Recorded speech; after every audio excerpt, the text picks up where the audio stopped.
Hi, this is Johnny Restrepo. I'm a L2 student. And I am Isabel Cristina Zuleta Vázquez. I am also an ML2 student at UPB. in this video, you're gonna see some concepts about new literacies and multimodality. That has to do with the first part, and then we're moving to the second one. On the second part of the video, you're gonna listen about how can we find multimodal tests in our classrooms. Welcome. Technological advances have changed the way people live today. Our public and private life has been affected by technology and its progress. For instance, communication is not the same as some time ago. Nowadays people count on new technologies to have contact with the other ones. Therefore, although telephones or letters are still a way to communicate to each other, they are being left behind, and instant messaging through computers, laptops and smartphones have been taking their place for some time now. In terms of education, technology has also modified the way people teach and learn currently. Both teachers and students have access to new tools to make the most of them during educational practices.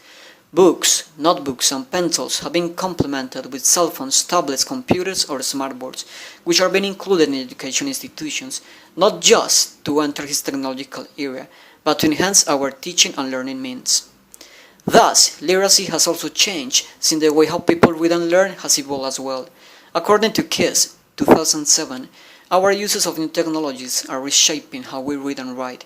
We are rapidly morphing from a page-based society to a screen-based society. KISS also claims that the inclusion of personal computers and the internet access are new ways of literacy.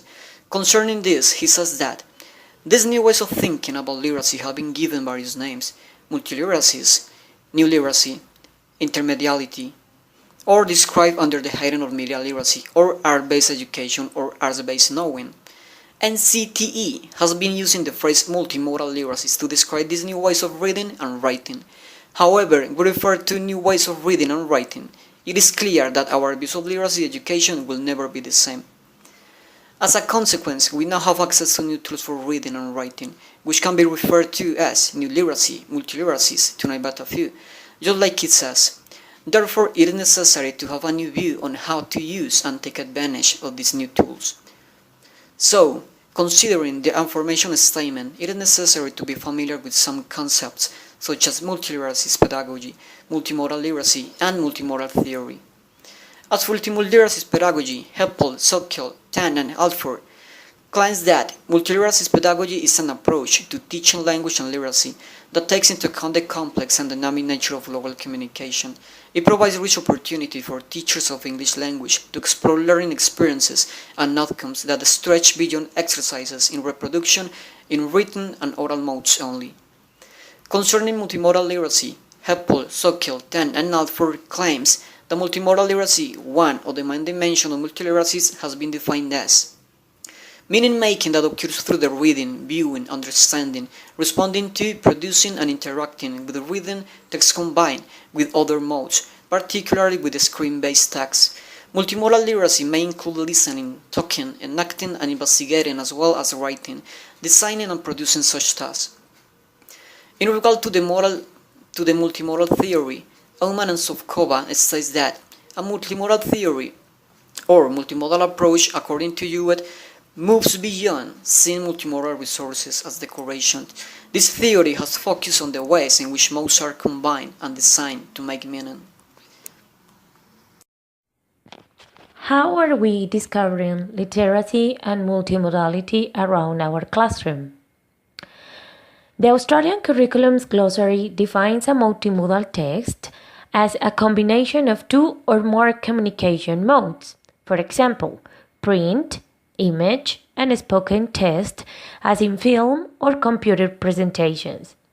According to this definition, texts that we already traditionally study, such as film, shows, or advertising, qualifies as a multimodal text. The New London Group defined multiliteracies as those that allow students to take a new, interactive, and engaging approach to learning. This has been proven to assist students in learning and understanding concepts within a classroom environment. Then, a multiliteracy classroom gives students choice by giving them the option with available resources. Having this choice, students can make connections with their own prior knowledge.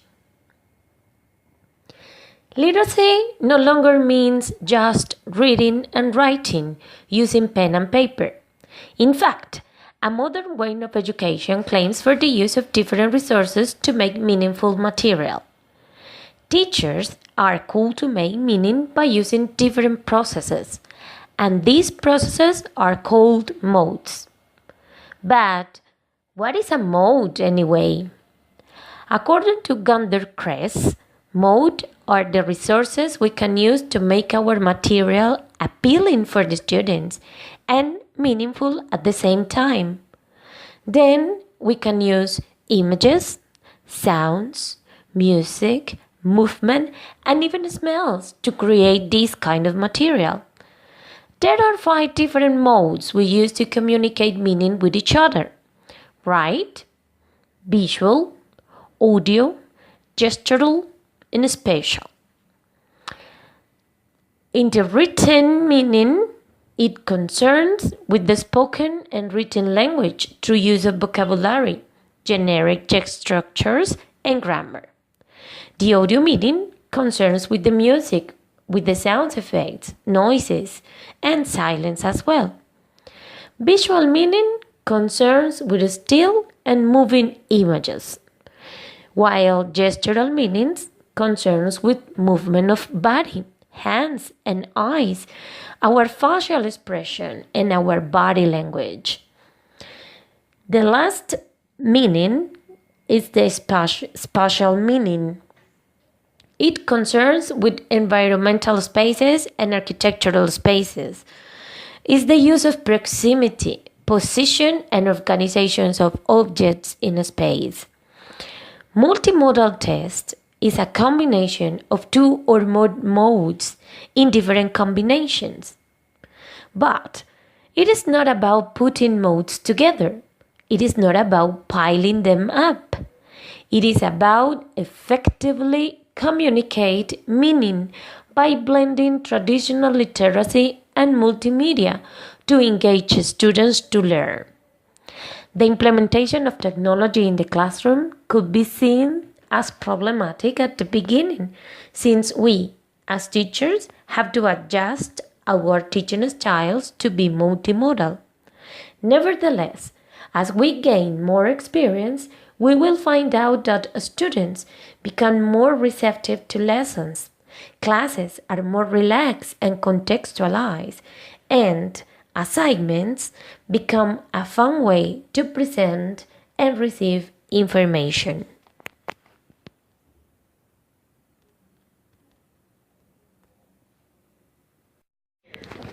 We are with one of the teachers of ITM. She has been an English teacher for many years, and she wants to share with us her experiences with multiliteracies and multimodality. What new literacies do you know? Well, I know the cell phone, the tablet, the laptop, the tablet in the classroom, the smart board, the DVD, and video bin. That's all. Do you use them for your classes? Yes, of course. I realize that having these tools in the classroom is very important. It makes the class different, and it shows the students that they have a lot of tools to use to improve their English, but they don't know how to use them sometimes in order to academical purposes.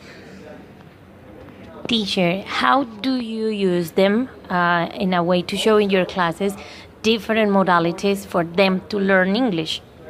Well, a long time ago, I learned that we have different ways to learn, like visual, mathematics, and these things. And sometimes when you are in a classroom, you say, this is an excellent teacher, but the other says, no, I don't like this teacher. Maybe it's because his or her style is not my style.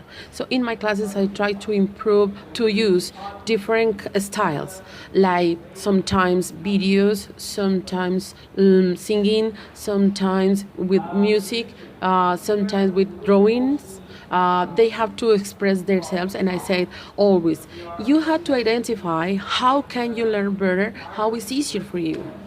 And you also identify that kind of learning styles.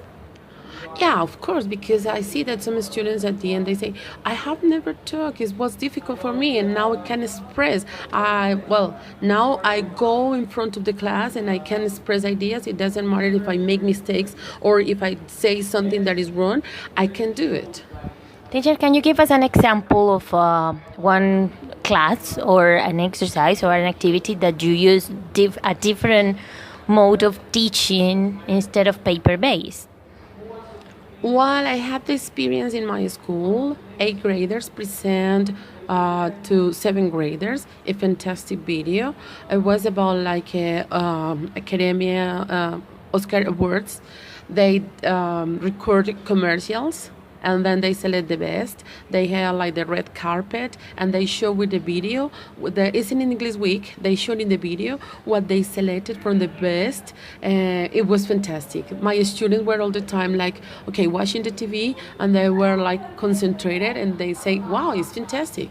What kind of videos did they make? For example, one of them, they were trying to make an advertise about perfumes.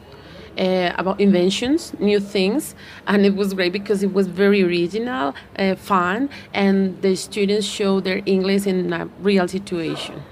Very good, teacher. Thank you very much for being with us tonight. Oh no, you're welcome.